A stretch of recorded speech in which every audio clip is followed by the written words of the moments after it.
안녕하세요. 올해부터 11월 2일이 수소의 날 법정 기념일로 지정됐다고 합니다. 이 수소의 분자식인 H2를 형상화해서 상징적으로 담아냈다고 하는데요. 특히 우리나라에서는 현대차 그룹이 수소의 날에 가장 큰 관심을 보였고, 이날에 맞춰서 수소차의 컨셉트카인 이니시움을 공개하면서 수소 사회로의 전환을 위한 발걸음을 내딛었습니다. 오늘 이야기를 본격적으로 시작하기 앞서서 매일 유익한 경제, 금융 소식을 받아보고 싶으시면 구독과 좋아요 눌러주시고요. 그럼 한번 시작해 보겠습니다. 우리나라 굴지의 대기업 회장님들은 수십 년 앞을 내다보고 준비했던 신수종 사업이 있죠. 삼성의 이건희 회장은 바이오를, LG의 구본무 회장은 배터리를 뚝심 있게 밀어붙여서 키워왔는데요. 덕분에 삼성과 LG는 그룹의 차세대 성장 동력을 만들어낼 수 있었는데, 현대차 그룹의 신수종 사업으로 꼽히는 것은 정문구 회장의 수소차라고 할 수 있습니다. 1998년부터 개발을 시작한 수소차는 당장 돈이 되지 않더라도 포기하지 말고 개발하라고 했던 정문구 회장의 뜻을 이어받아서 현재는 정의선 회장이 하나씩 실현해 나가고 있는데요. 오랫동안 준비했던 노력들이 이제서야 조금씩 성과를 내고 있습니다.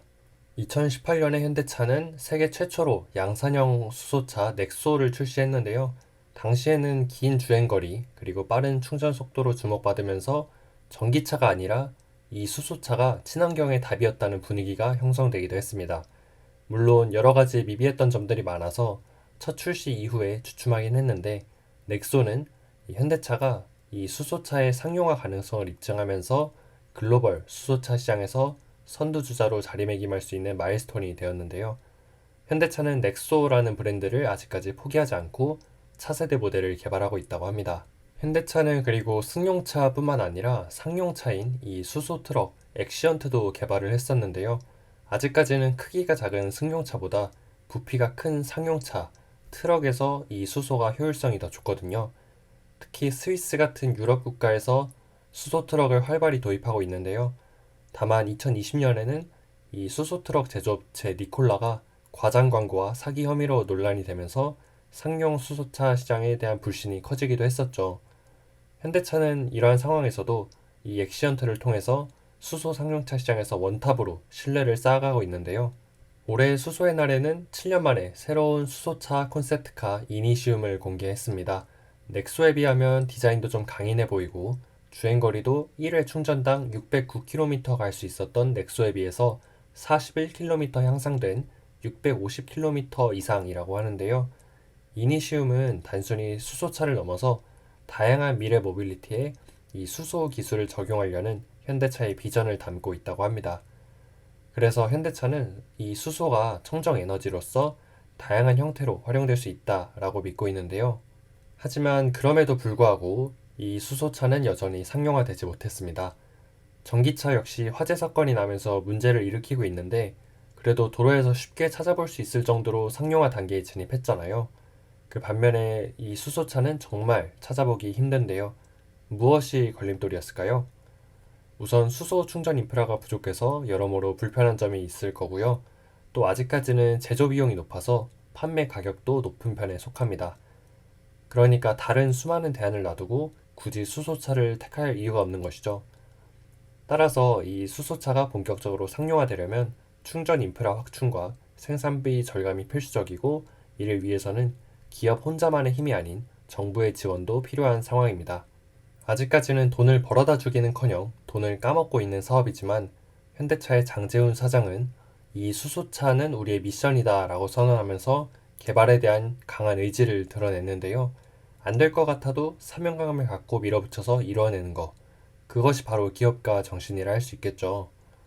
즉, 현대차는 단순히 자동차를 팔아서 돈을 벌겠다는 게 아니라 환경을 위한 모빌리티라는 미션을 달성하기 위한 키워드로 바로 이 수소 사회를 낙점한 건데요. 이 수소 생태계를 현대차 그룹 혼자서 만들어가는 건 결코 아닙니다. 한국가스공사 같은 공기업은 물론이고요. GS칼텍스나 HD현대오일뱅크처럼 국내의 주요 대기업, 그리고 수많은 중소기업과 함께 컨소시엄을 통해서 이 수소 밸류 체인을 만들어가고 있는데요.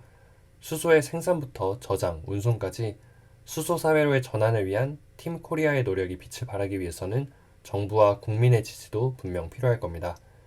대한민국이 이 수소 산업에서 글로벌 경쟁력을 갖춘다면 먼 훗날 또 다른 수출 효자 종목으로 수소 인프라가 등극할 날이 올 수도 있지 않을까요?